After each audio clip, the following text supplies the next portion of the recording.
اور مزے کی بات ہے میری ہوش میں تو پہلی دفعہ ہوا ہے کہ نارملی اتحاد بنتے تھے حکومت کے خلاف، اب یہ پہلا اتحاد بنا ہے جو ایک پارٹی کے خلاف ہے جو حکومت میں نہیں ہے.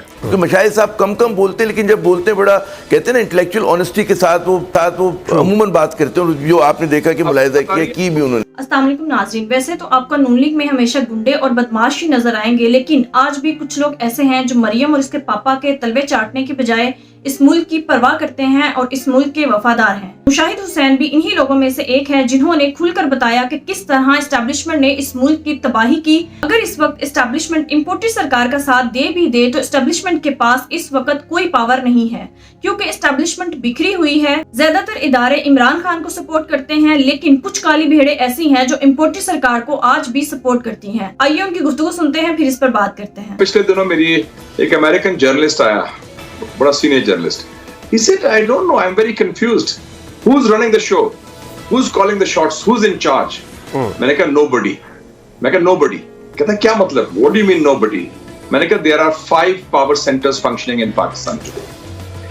میں نے کہا please identify those. میں نے کہا جی اسلام آباد میں it's the Chief Justice. Rawalpindi میں it's the Chief of Army Staff. Lahore میں it's عمران خان صاحب.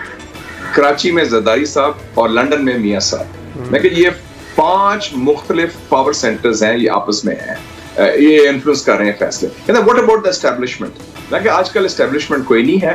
اسٹیبلشمنٹ ہوتی ہے جس میں پاور سٹرکچر ہوتا ہے. پاور سٹرکچر میں فوج بھی ہوتی ہے، جوڈیشری بھی ہوتی ہے، سول سروس ہوتی ہے، میڈیا موگلز ہوتے ہیں، آپ لوگ بزنس بیرنز ہوتے ہیں. تو ابھی بکھرا ہوا ہے معاملہ، جوڈیشری اور طرف ہے اور باقی سیکیورٹی اور ملٹری اسٹیبلش لوگ اور طرف ہے. تو یہ ایک کنفیوژن کی صورتحال ہے، لیکن اصل بات ہے کہ لوگوں میں بڑی مایوسی ہے، لوگوں میں بڑا خوف ہے، اور لوگ جاننا چاہتے ہیں کہ ان حالات کیسے بہتر ہوں گے اور اس دلدل سے ہم کیسے نکلیں گے اور راستہ کیسے نکلے گا. آپ نے صحیح فرمایا، اقتصادی بحران، سیاسی چپکلش اور دہشت گردی کا بھی شروع ہو گیا ہے، اور میں سمجھتا ہوں کہ 2022 کا سارا سال ہم نے ضائع کیا یہی سیاسی چپکلش میں، پولرائزیشن میں، اور اس میں عوام کو صبر کیا. اور اب دیکھ رہے ہیں، ہم اپریل میں بات کر رہے ہیں، پہلا جو کوارٹر ہے، پہلے 3 مہینے 2023 میں وہ بھی ضائع ہو گئے ہیں. تو اس وقت میرے خیال بہت اشد ضرورت ہے ہمیں کہ استحکام کی، اور ایک جو بنیاد ہے ہمارے ریاست کی وہ ہمارا آئین ہے، فیڈریشن کو جو جوڑتا ہے اور جس کی بنیاد پر ہم بات کرتے ہیں قانون کی بالادستی، پارلیمنٹ کی بالادستی، جمہوریت کی بنیاد. تو میرے خیال میں سب سے پہلا بات ہے we should start talking to each other rather than talking at each other. اور یہ ڈائلاگ ضروری ہے، اور میں نے تو پارلیمنٹ میں کہا ہے کہ پی ٹی آئی سے ہم بات کریں، اپوزیشن سے بات کریں. اگر مودی صاحب کو ہم آفر کر سکتے ہیں ٹاکس، اگر ہم دہشت گردوں سے بات کر سکتے ہیں، why not with our own people who are on the other side. سیاسی اختلاف کا مطلب نہیں کہ ذاتی دشمنی ہو جائے. اینڈ الیکشن تو ہونے ہیں، it's not a question of if, it's a question of when. اور وہ we have to move in that direction. اور میرے خیال میں کچھ سگنلز آئے ہیں پچھلے دنوں میں، اور اگر سیاستدان آپس میں نہیں اس مسئلہ حل کریں گے. 1977 میں کیا ہوا؟ ملٹری کو ہو گیا اور سب 10 سال کے لیے فارغ ہو گئے. اور 1993 میں کیا ہوا جب اداروں میں تصادم ہوا؟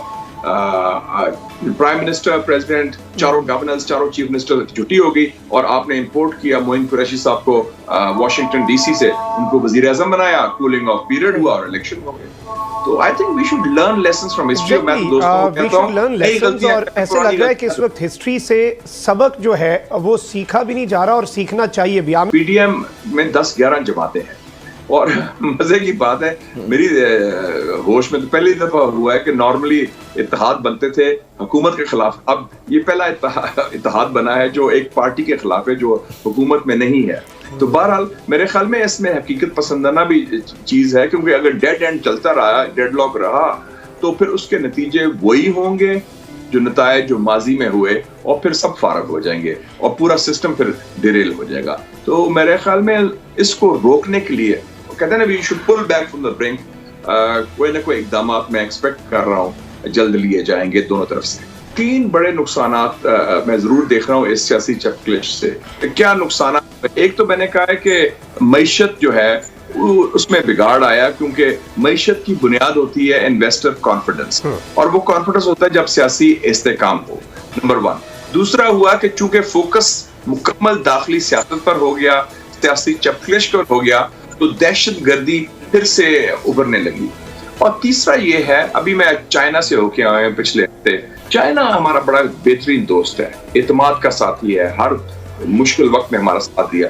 انہوں نے بھی تشویش کا اظہار کیا اور انہوں نے کہا کہ ہم امید رکھتے ہیں کہ پاکستان کے قائدین, پاکستان کی سیاسی قیادت, پاکستان کی سیاسی جماعتیں, چاہے حزب اختلاف ہو یا حزب اقتدار ہو, وہ پاکستان کے عوام اور پاکستان کے ریاست کے جو مفادات ہیں اس کو اہمیت دیں گے, اس کو آگے رکھیں گے, کیونکہ ورنہ اور قوتیں جو چاہتی ہیں عدم استحکام اس کا پھر فائدہ اٹھانے کی کوشش کریں گی. تو ان کو بھی یہ تشویش ہے کہ اس عدم استحکام کی وجہ سے کہیں پاکستان داخلی طور پر اور خارجی طور پر کمزور نہ ہو. ناظرین, جس طرح ایک سال پہلے رجیم چینج آپریشن ہوا اور امپورٹر سرکار نے ملک کو جس تباہی کی طرف گامزن کیا, اس کی تاریخ میں کوئی مثال نہیں ملتی.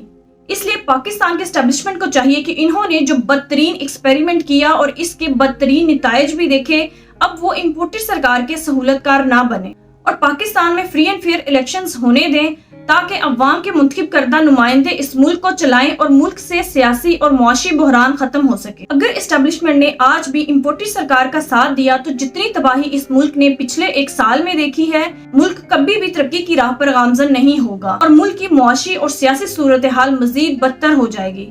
ناظرین, آپ کی اس بارے میں کیا رائے ہے کامنٹ میں ضرور بتائیے گا. اگلی ویڈیو میں ملتے ہیں, تب تک کے لیے اللہ حافظ.